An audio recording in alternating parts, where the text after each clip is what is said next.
You've always been the strong one, the capable one. You say, I'm fine, even when you're not. You don't need anyone. Or do you?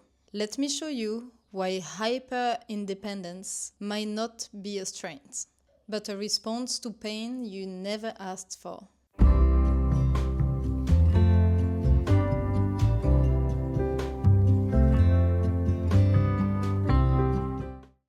Hi, I'm Fanny Evanno, a French psychotherapist, also known as the Soulful Therapist. This channel is a safe space where we talk about psychotherapy, spirituality, and self-discovery. Every video is like a small therapy session, a moment of self-care. So if that's what you need, press the subscribe button and join me on your journey. What is hyper-independence? Hyper-independence isn't just about being strong. It's about survival. This is when your body, your nervous system, your inner child learned depending on others isn't safe. So what does it look like in real life? You don't ask for help, even when you're drowning. You avoid vulnerability like it's dangerous. You say, I got this, and mean it. But inside, there is tension, exhaustion, maybe loneliness you don't even want to talk about. It became a default program. It's the nervous system doing its best to protect you, based on early experiences. Let's pause for a journaling moment. Grab something to write on. This is your space to reconnect with your story. Ask yourself, when's the earliest time I remember being disappointed when I needed someone? Take your time, let the memory lead.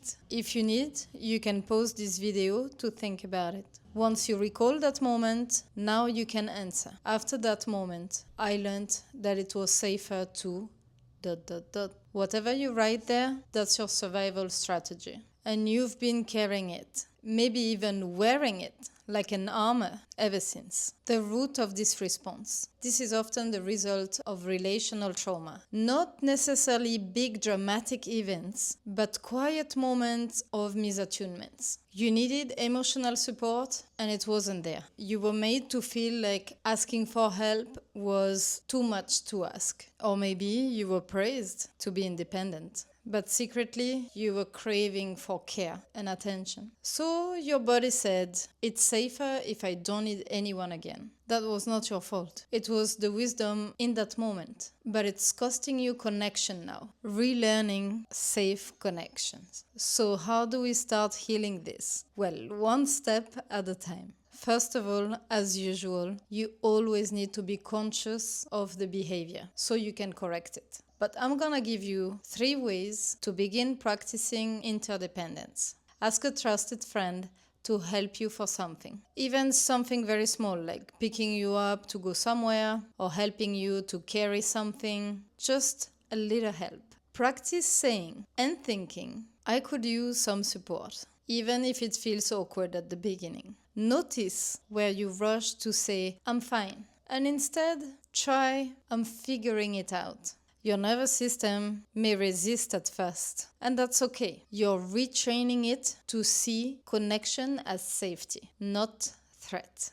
If you want to go deeper with this, here's a bonus exercise. What would it look like if I could trust someone with my softer side? Describe it. How does it feel in your body? This is your emotional blueprint for future connection. Nowadays, in this society, independence is praised, is seen as success, and oftentimes it's disconnecting us from real connections. And we need to remember that humans need connections. We thrive on connections. We are social animals. And we need interaction with the others. We need roles in this society so we feel like we belong. When you become hyper-independent and you never ask for help, not only you're just allowing an old wound to continue operating in your daily life, but it disconnects you from you, your needs, and the rest of the people around you. It's something we've learned. It's something we've experienced. But we can start to see healthy connections with asking for help by this small exercise I presented you today, but also by noticing every single time it's happening to you. And I hear also all the women that are highly independent that we don't need to depend on any man. And that's something that's debatable. People and different women would have different perspective on that situation. However, we are complementary. We belong together. We don't need to show our strong muscles. We just need to connect to our needs as women and fulfilling those needs. When I was younger, my mom always used to look at my auntie and she used to say, "See, she's so independent. She doesn't need anyone." And I loved her. She was that fun auntie that used to party and having a social life. She was away from the family to study. And it was seen as something so positive. Look at her. She's so independent. She doesn't need anyone.